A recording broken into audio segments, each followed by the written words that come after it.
All right, this is Greg Kimball with the Final Percent Podcast, and we have a special guest, Bob Eskew. I met him up in Vail, Colorado, actually technically Avon, Colorado, and I met he and his beautiful wife. They were on vacation. We were on a retreat that we do every year for my wife's birthday that has since become the Final Percent Retreat. So anyway, you never know who you're going to meet, where you're going to meet them. And this guy has the ABCs of attitude that I brought into my company. And I think it's one of the greatest things that every company realistically should hang on the wall.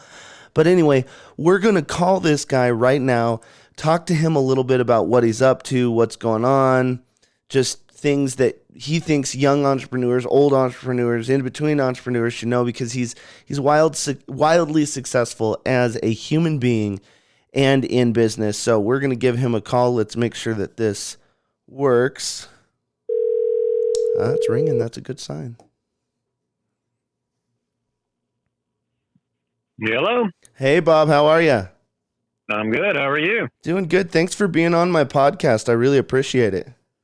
Absolutely.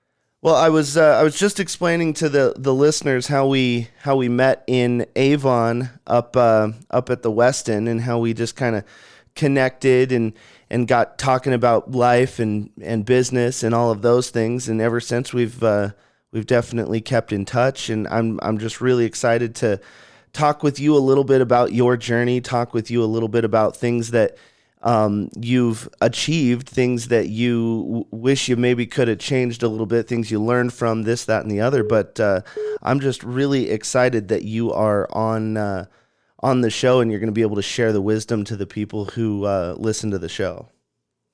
Well, thanks so much, Greg. I really appreciate it, and I look forward to our conversation today. Absolutely. So let's dig into what is if you had your top 3 things that you were going to tell a budding entrepreneur, or someone who was kind of struggling or getting into business for the first time. I talked a little bit about your ABCs of attitude and how we hung them up in my company, and how I think they're a great kind of perspective and guiding course on what you should do every single day. But if you had 3 things that maybe you wished you would have learned just a little bit sooner, what do you think those things would be? Wow, that's a great question. I would say, first and foremost, is when you become an entrepreneur, you are also becoming a leader. And you're going to lead many people. You're going to lead your customers. You're going to lead your employees and associates, and you're going to lead your vendors and your supply chain. And they all have to see your vision, right? Mm-hmm. And the key to being a leader is to be able to lead someone or a group of people down or through a journey that you yourself have never made. Because it's, and I liken it to, like, if you're all standing around and you say, hey, let's go to lunch. I'm buying pizza. Everybody eats pizza, right? Mm-hmm. That doesn't take a lot of leadership. No. Because A, you're buying, and B, everybody eats pizza. Yeah, but if true. But if you said, hey guys, we're going to take the company in this direction, and even the people that are following you are going to be at first concerned. You're not going to have a group of people that are just going to be totally blind in their following of you.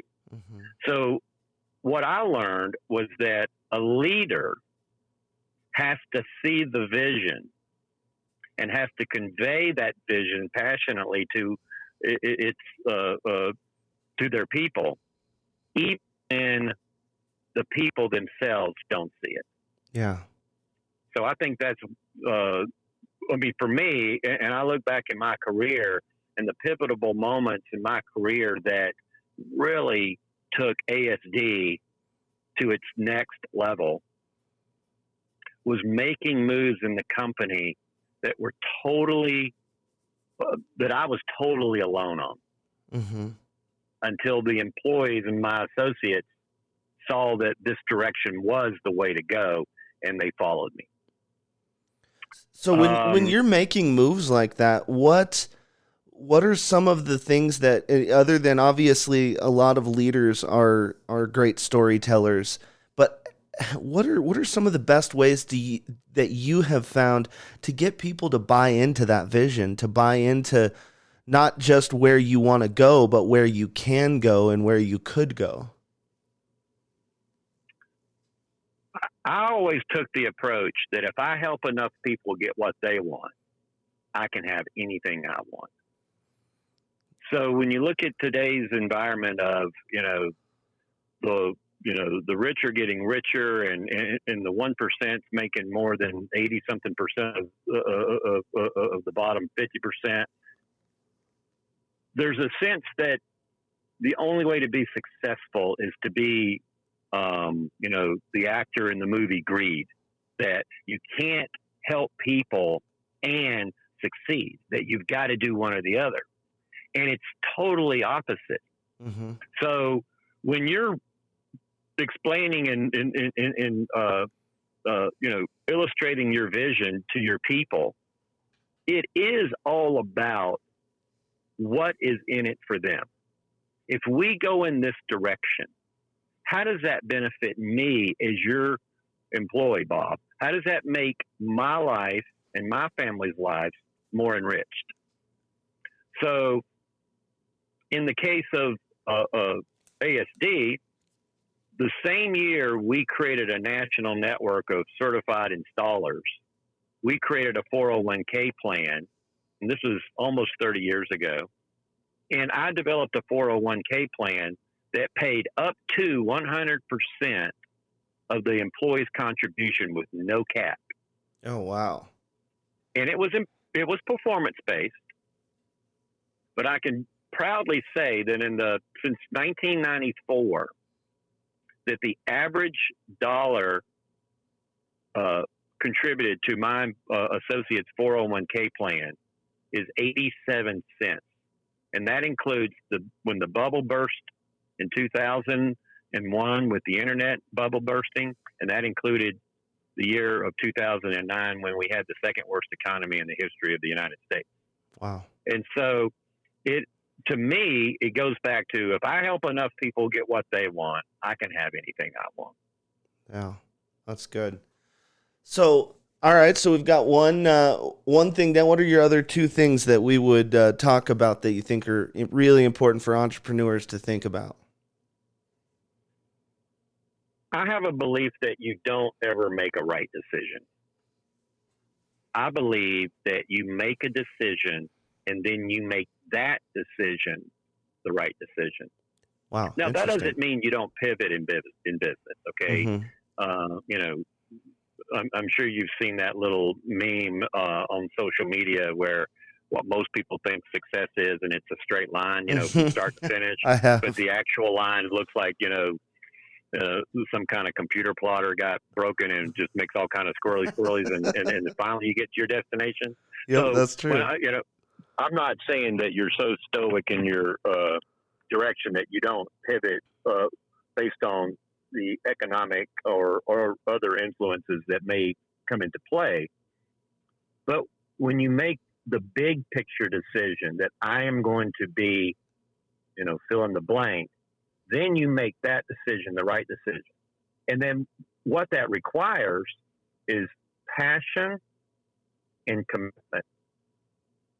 Passion and commitment. Believing that you are on the right path, even when no one else believes it. Mm. I always joke and say, when I left General Motors to start my company in 1987, my mom cried and the rest of my family laughed. Because my mom cried that I was going to lose my pension because I was leaving, General Motors. And my family laughed because they're like, he must be crazy. He doesn't, why would he leave such a good job and a good company, et cetera, et cetera. Mm. So on your entrepreneurial journey, your commitment to your entrepreneurial effort is going to be tested. Mm. It's going to be tested like you've never been tested before. And that is where your commitment to your vision is going to make the biggest difference. Because if you're not committed, then you certainly can't expect people that are following you to be committed. That's true. That's absolutely true. Sounds like you've been in business for a little bit, huh? It's it's just been the blessing of my life to be able to speak something into existence. Yeah. And watch it grow and watch the people's lives that have been a part of my journey. How many when you left ASD, how many employees did ASD touch across the nation? How many people were making their living off of that? I would say when I transitioned into a shareholder only, I still own a small amount of the company. I'm considered I'm the chairman of the board. All right. But we had, I would say, between 300 and 400 full-time equivalent people working for us. That's awesome. That makeup would have been about 50 to 60 employees, W-2 employees, and about 250 to 300 contractors on demand all across the United States. Oh, wow, that's crazy. And these contractors had other customers besides us. Got it. So, all right, one more thing that you think every entrepreneur should know.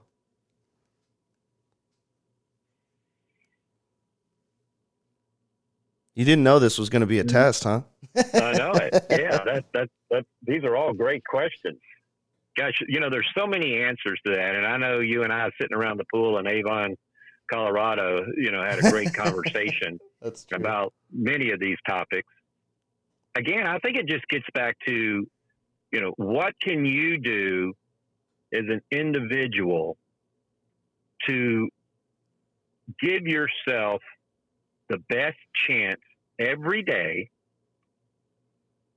to be your best and to lift your people that you are relying on to pursue your vision to be their best.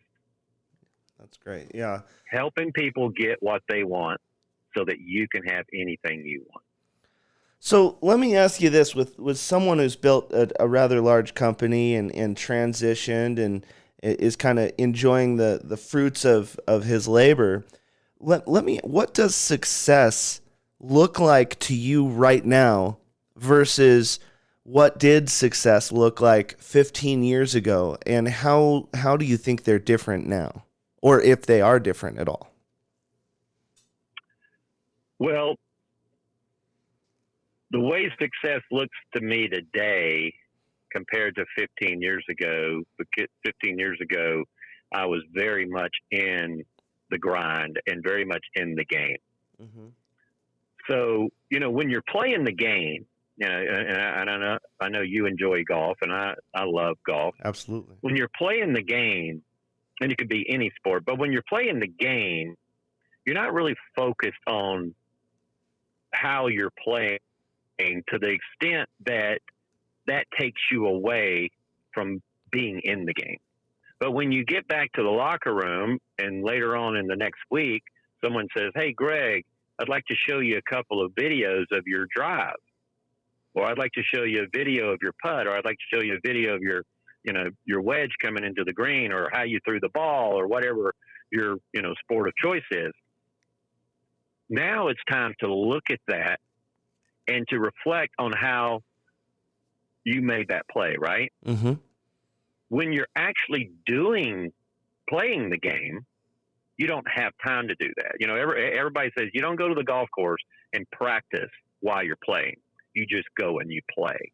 You practice later. Play the game you brought today. There you go. Play the game you brought today. And so I would say, to answer your question, how does success look today? I'm able to look back on my career now and reflect on things that I did that when I did them, I didn't realize exactly the positive impact it was going to make. It was a necessary business adjustment or pivot, as we spoke about earlier, to move the business that day. But there were several incidences of those decisions that if I hadn't made that decision, ASD would not be the company it is today. Oh, that's incredible. So it's really just one foot after the other. I love there's no such thing as a right decision.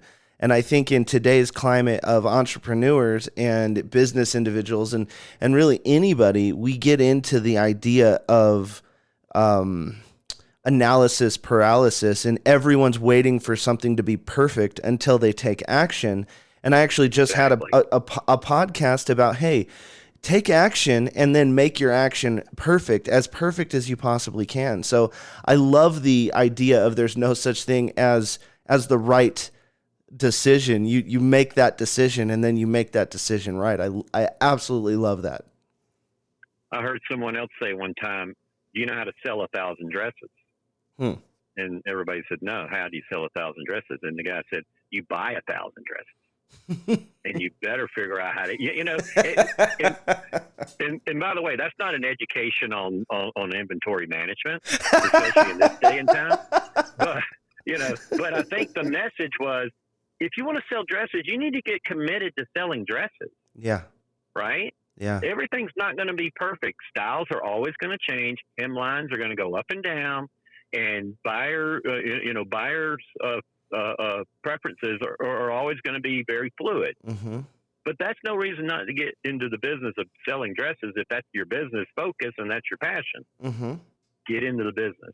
Yeah, I think I was talking to one of my business consulting clients that I'm working with right now, and they're scared to make all of these changes or actions or this, that, and the other. And I told them, I said, you've got to realize that commitment is the thing that you are going to take action on. And it's funny that you stretch so much onto the commitment ideology, because it really is one of the most important things that you can have in business. And I asked them, I said, if you're not willing to take the action, are you more committed to your fears or more committed to growing your business? And because you're not taking action, not changing, not learning, not growing, well, that by that very definition, you're more committed to your fears.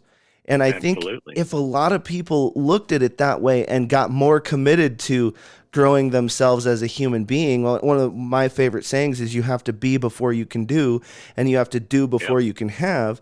And kind of the equation of life is just be plus do equals have. And if you look at it, if I had 2 plus 2, I don't have to say that it equals 4. Everyone knows that. And so be plus do equals your have, but yet everyone's getting out of bed to go try to have something, and they're not getting out of bed to go be something. And I think if we shift that and do something, exactly. And if you think about it, we're human beings, not human havings. So we've got to go. Exactly right. Great. Yeah, we've got to go be something. And I think that this whole idea of commitment, people in today's day and age with the whole idea of social media, we're addicted to 2 ideas right now. It's either perfection or pity. People always want to say, look at my perfect car, my perfect house, my perfect this, my perfect that. Or they're saying, woe is me, I messed up here. Like, here's my crowdfunding thing. Please go donate it to. Now, don't get me wrong. There's very real things that have to be done where people need money for. But we're also getting into this day and age where everybody either wants to be perfect or they want to have pity. They're throwing what I call the plum party, poor little old me. And I think if we get out of that idea and just understand, hey, you know what?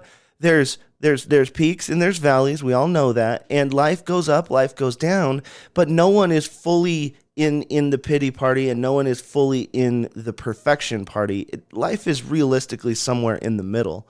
And that's something that I think if people could understand, number one, you don't have to be perfect. Number one, you don't have to be given everything.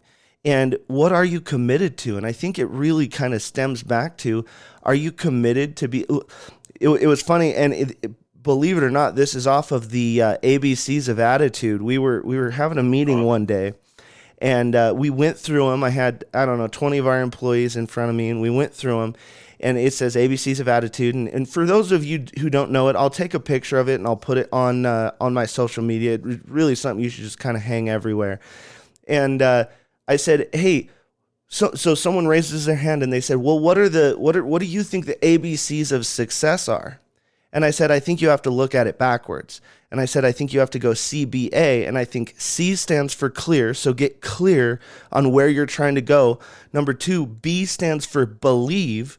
You actually have to believe that you can do the things that you're saying. And then A stands for action. And it was funny because you got to get clear, you've got to actually believe, you've got to take action. And it was funny, all of that came just because we put that ABCs of attitude up in our lobby, because I think it's so powerful for whether you're a teacher, a staff member, an executive, or a student, a parent. Just having that kind of stuff around you helps you get committed on who you can become. And I think if you have that around you, you can become someone who you were supposed to be all along. And that's what we want to do. And the podcast, I've often said, hey, it's not how I talk to you. The whole reason for my podcast and putting this information out into the world, I want to change how you talk to you. I want, when you look in the mirror, to start saying the ABCs of attitude. But right there, that's that's 26 statements that can get you clear. But now the secret is, and that's why when you said, say these every day in the mirror for a full month and watch your life change. And that's the thing is, yes, we're clear on it, but after a month, you keep repeating it. Now you start to believe it. Now it permeates into your actions. And that's why I really appreciate your friendship and where you've, I know there's been a couple times my company's gotten into trouble, and you were one of the very first people that I called. Hey, this is kind of what I'm going through. What do I do here? What do I do here? And I mean, you spent a couple hours on the phone with me, helping me dissect some things and navigating tumultuous waters. And I think someone in your position who's been wildly successful and built a big company, it's amazing to watch you constantly want to give back, because I've seen you on your social media. And then every time that I ever have a question, you're always there for me. And I just think it's amazing. I wish more business leaders and thought leaders wanted to help see everyone succeed. And it just goes back to just who you are at your core. You want to help everyone get what they want, because then it just helps you get what you want. And I think it's great, man. And thank you so much for those kind words. It really, helps me answer your previous question about how does success look. And when I first started thinking about, if I help enough people get what they want, I can have anything I want. What I learned over my 30-year career is that helping people get what they want is what I want. Yeah. Yeah. And that's, and I love what you said about be, do, and have. My career focus was always be and do, and it really never was much about have. I mean, I never said, wow, if we win this big project, or if we have this great year, I'm going to go buy this very expensive toy, or you know. Mm-hmm. No. It never was that. It was, I want to be the best person I can be. I want my company to be the leader in our industry, and I'm willing to do the work. And I'm willing to help the people create the skills they need to do the work so that we can be and do. Yep. And then the have, okay, sure. It's nice to sit in a Tesla, right? But I've sat in a $5,000 car. Yeah. And it wasn't the Tesla that motivated me. No. It was knowing that I could be someone tomorrow that I'm not today, and that I could help people do the same. Yeah, that's the thing is having truly is a byproduct. And I think, unfortunately, because of the condition of social media and the condition of everything that we is kind of jammed through the marketing machine that is America.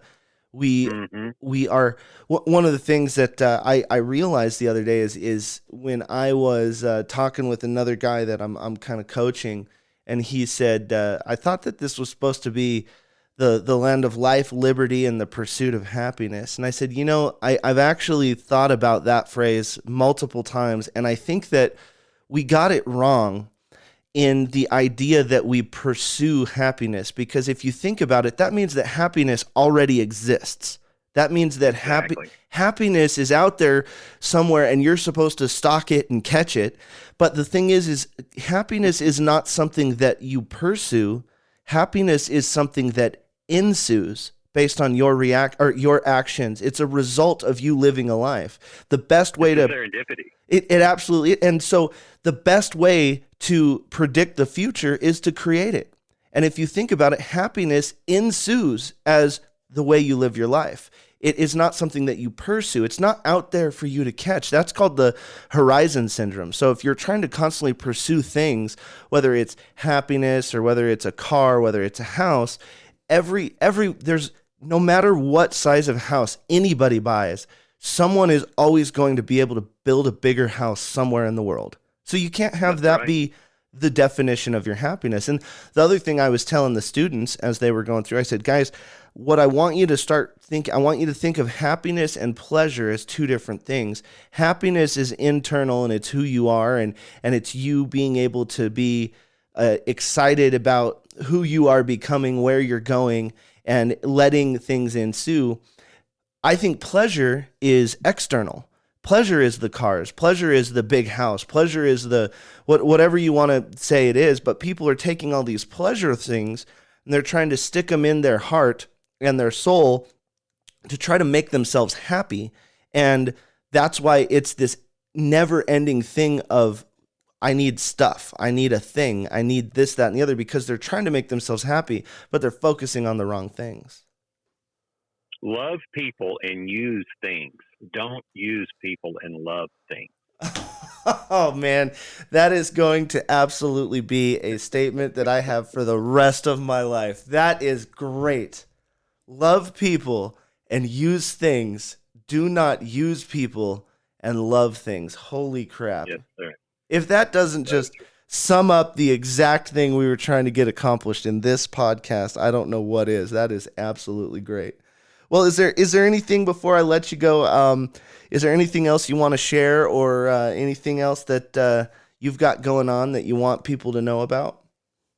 I just think how great it is for to see young people like you and Kayla building businesses, helping people grow, and wanting to live the life that is all about personal development, trying to do the right thing, and helping other people grow. So it was such a blessing for Barbara and I to meet you guys, and it's just been so much of a enjoyment to get to know y'all and be a part of your life. So thank you so much for that. Well, thank you so much, and I'll tell you, the feeling is absolutely mutual. We have actually started our final percent conference thing where we get as many thought leaders as we can. We do that in the end of September at that same hotel we met at every single year now. So I'll send you the dates on it. I know you're in our final. I know you're in our final percent coaching group as well. So I'll post them in there. So we'd love to see you in person. But just thank you so much for everything that you've done for me as a friend, as a mentor, and I'm really looking forward to connecting with you more. And I'm not going to lie, I'm really looking forward to getting out on a golf course with you soon this season. Sounds like a plan. I've enjoyed talking with you and your guests and your listeners, and everybody have a great day. All right. Thank you so much, Bob. I really appreciate it. Take care. Bye-bye. Well, that's Bob Eskew, and just so you know, he is just that guy who walks through life thinking that way, acting that way, being that way. I mean, he is an example of who we aspire to be, and he's always trying to become more. And so I've got a lot of love for him. I thank him for getting on the show. He has a ton of wisdom, and let's just reiterate that last like mic drop bomb, knowledge bomb that he dropped right when we left. Love people and use things. Do not use people and love things. That is powerful, and I want you to take that with you. Live that way. Thank you so much, Bob. I appreciate you. This has been the Final Percent Podcast. Thanks again, Bob, for coming on to the show, and we look forward to having you back on here so that you can drop more of those knowledge bombs.